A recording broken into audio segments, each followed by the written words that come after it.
Aşgabatyň bir hastahanasy koronavirus alamatlary bilen kesilýän näsaglardan doldy. Ýurtda näsaglara resmi derejede COVID-19 diagnozy goýulmaýan mahaly paýtagtyň käbir saglyk işgärleri ilata koronavirus testinden geçmek boýunça näresmi hyzmatlary hödürleýärler. Mary vilayatynyň häkimetleri mekdeplerde maska rejiminiň berjä edilişine gödäwçiligi güýçlendirdiler. Düzgüni bozan muallimlere jerime salynıp başlandy.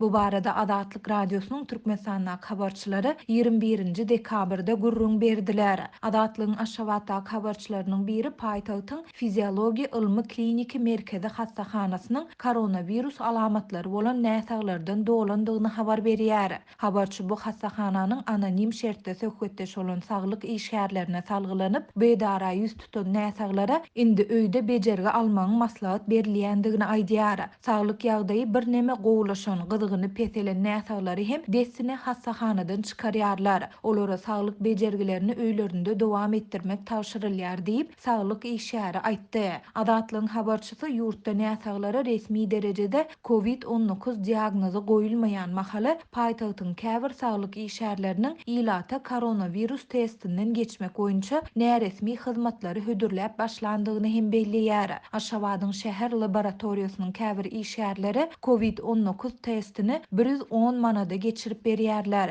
Köp adam üçin bu näresmi testler amatly bolýar. Sebäbi ýurtda koronavirusyň bardygy resmi derejede ikrar edilmese-de testi pozitiv netije görkezen näsaglar dessine karantina alınýar ýa-da keselhana ýerleşdirilýär diýip saglyk işgäri anonimlik şertinde habarçymyza gurrun berdi. Onuň sözlerine görä çoğunludaky morgun goloýundaky saglyk merkeziniň käbir işgärleri hem şuňa meňdeş hyzmaty hödürleýärler. Bu saglyk işgärleri we raýatlar 30-njy etrapçydaky kesgitlenen ýerde duşuşýarlar. Saglyk işgärleri testden geçmek isleýän raýatyň agzyndan we burnundan suwukluk alýarlar. Bahasy 100 manada barabar testleriň analizleri çoğunludaky saglyk merkezine geçirilýär. Adatlyk radiosunda bu hyzmaty hödürleýän saglyk işgärleriniň telefon belgileri we olaryň nirede duşuşýandygy barada dolu maglumat bolsa-da howpsuzlyk aladalar sebäpli anyk yer atlaryny hemde telefon belgilerini agzamakdan saklanýar. Şeýle-de redaksiýanyň ýokarda beýan edilen ýagdaýlar barada agzalýan hastahanalardan kommentari almak synanşyklary hem netije bermedi.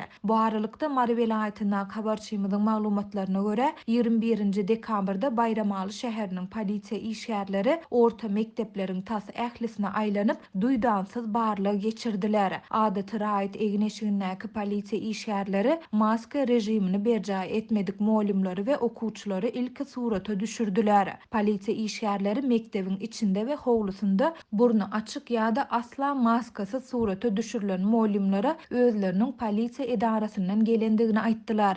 Soňra da olara maska rejimini bozandyklary üçin 250 manat pul jerimesini saldylar diýip Bayramalynyň mektepleriniň birinde işleýän bilim işgäri anonim şertde habarçymyza beren maglumatynda aýtdy. Onuň sözlerine görä polisiýa işgärleri munyň bilen hem çäklenmeýärler. Olar maska rejimini bozan okuwçylar üçin de muallimlere pul jerimesini salýarlar.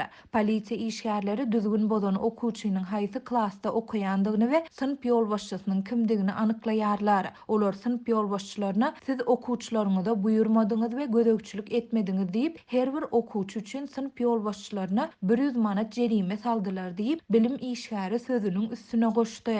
Adatlyň habarçysy bilen söhbetdeş bolan mektep muallimleriniň ençemesi mundan ozal şeýle barlyklaryň geçirilmändigini aýdyp bu çäräni bilim işgärlerinden pul almagyň ýeni bir usuly diýip adlandyrýarlar. Muallimler täze ýyl bayramynyň öňýanynda noýabr we dekabr aýlary üçin 2 aýlyk birden aldylar. Häzirki çäre edil barynda muallimleri talan diýilen ýaly. Ýöne bu 2 aýlygyň ýeri 2 aý öňünden gazylgy dur diýip adynyň efirde tutulmazylygyny soran Bayramaly muallim habarçymyza gurrun berdi. Adatlyk radiosu bu barlyklar barada Mary vilayat we Bayramaly şäher häkimliklerinden şeýle-de polisiýa müdürliklerinden goşmaça maglumat alyp bilmedi. Türkmen häkimetleri ýurduň çäginde COVID-19 hadisasynyň hasaba alynmandygyny tekrarlasa-da maska rejimini ýygyderli güýçlendirip ilatyň ähli ýerde maska giýmegini talap edýärler. Olar munyň sebäplerini ýurda ýiti ýokunç keselleriň getirilmeginiň we ýaýramagynyň öňüni almak tagallalary bilen düşündirýärler.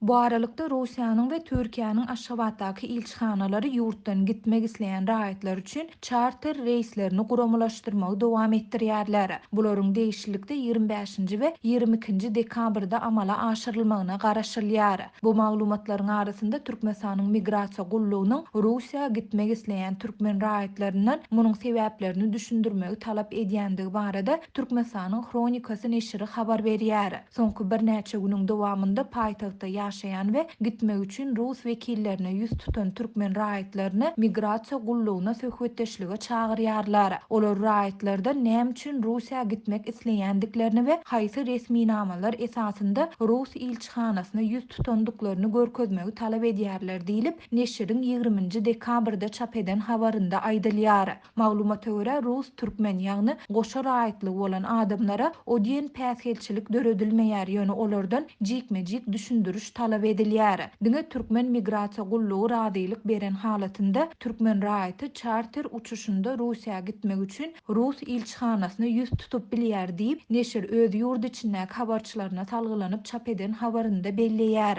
Türkmenistanda COVID-19 alamatlary bilen dowam edýän köpçülikliň keseliň bardygyna we keselhanalaryň karantina ýapylýandygyna garamazdan türkmen häkimetleri ýurtda koronawirusyň bardygyny ikrar etmeýärler.